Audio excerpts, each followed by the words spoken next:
Okay, guys, we're going to go over some things we did last week. Some of you are having trouble, so I'd like to spend another week on what we did the week before Thanksgiving.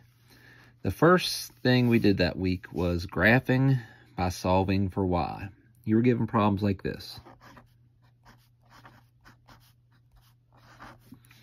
Now, some of you were solving and getting an answer. It's like a number. Let me zoom in here a little bit. You're actually not going to solve and get a number. You're not going to have something like x equals 5 or y equals 2 or something like that. We have to get the y by itself. So the first thing we need to do to get y by itself is we're going to send this plus 2x over to the other side. And what we do is we always do opposites or inverses. So the way I get rid of this plus 2x is I'm going to subtract 2x to the other side. And now it's gone. And right here is what we want. We want y by itself. Now, you can put the 8 in front here, or you can put the 2x in front here. Since we're used to a method called slope-intercept form, y equals mx plus b, let's go ahead and put the x part first. It's always going to be easier to put the x first. So let's get, instead of writing 8 minus 2x, let's say negative 2x plus 8. Now, if that's confusing, another way you can kind of write it up is take the same problem, and when you use this arrow method, you say, I'm going to take this 2x and I'm going to send it over. And I like to say, I'm going to send it over and I'm going to park it out in front because we like our x part to be first. And remember, when a plus 2x jumps over the equal sign, it becomes a minus 2x. So this plus 2x becomes a negative or minus 2x, whatever you want to call it. So that is what you were trying to do last week, is get the y by itself. Now, once you get y by itself, here's how you graph it. Remember, the number here at the end is called the y-intercept.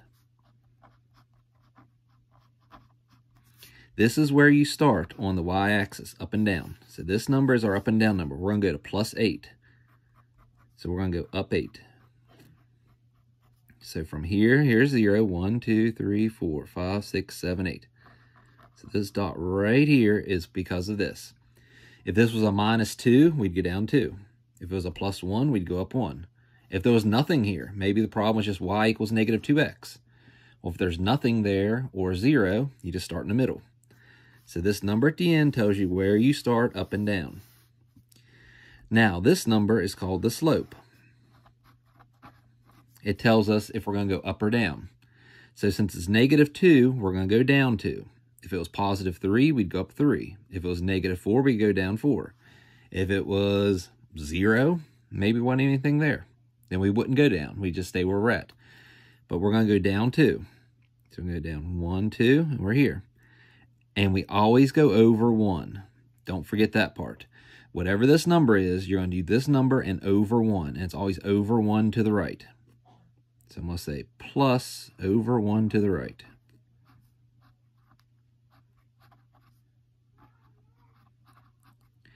So I'm going to go down 2, over 1. There.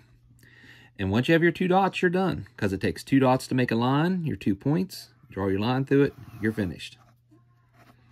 So quick review. Once you get your y by itself, that's our goal. The number at the end is where you start up and down. So we had to start up 8. There's an 8 right there. So this number is the up and down, the y-intercept. This is the y-axis. From that dot, not from the middle, but from that dot, this number tells you your next dot's going to be down 2. So we're going to go down 2, and we always go over 1. No matter what this number is, whether it's positive or negative, we're going to go over 1. The reason is, you may have learned sometime before in your life that every number is really a fraction over 1. So if you make it a fraction, you can see the negative 2 over 1. So you're going to go down 2 and over 1. And once you have your 2 dots, that is how you graph the line. Let me do one more example of a little bit harder one. I'm trying not to make these videos too long because YouTube and Google will cut it off if it's too long. Maybe you have one that's a little bit harder. Maybe you got 2x plus 4y equals 8. Our goal is still to get the y by itself. So first thing we're going to do is we're going to take this 2x part, and I'm going to send it to the other side. And I probably shouldn't use the 2x again because that's what we had in the last problem. That's okay. So, when I send this 2x over and park it out in front, my 4y is still there. I have not done anything with it yet. But remember, anytime we jump over an equal sign or go to the other side, this 2x now becomes negative 2x. The 8 was positive to begin with. It did not jump over anything. The 8's still there, so there it is. Now, the difference between this one and the one before is the y is still not by itself. Now I need to go through and divide everything by 4.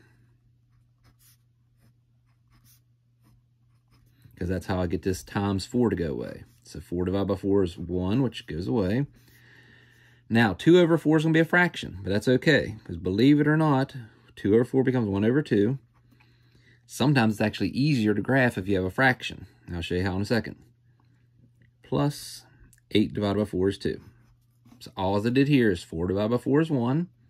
2 over 4 reduces to 1/2. Negative stays. 8 divided by 4 is 2. So now when I graph it, I'm going to graph it over here to the side.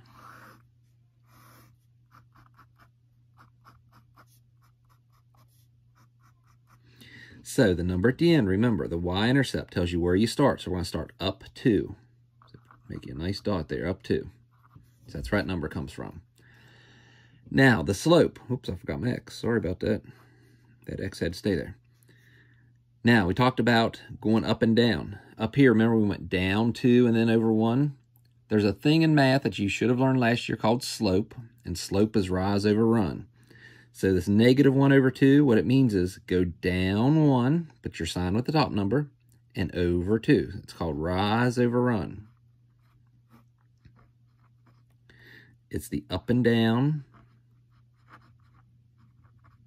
and this is the over. So in the fraction case, put the negative with the top. So we're going to go down 1 over 2. So down 1 over 2. So I'm going to go down 1 over 2. That is what a slope of a negative half is. And there's your line. I'll attach some YouTube videos that might do this a little better than me. I'll drop some more videos if you need to see some of mine. And I think it'd be best for us to take some days this week and practice some more of this. So I'll make you up a couple more in a little bit.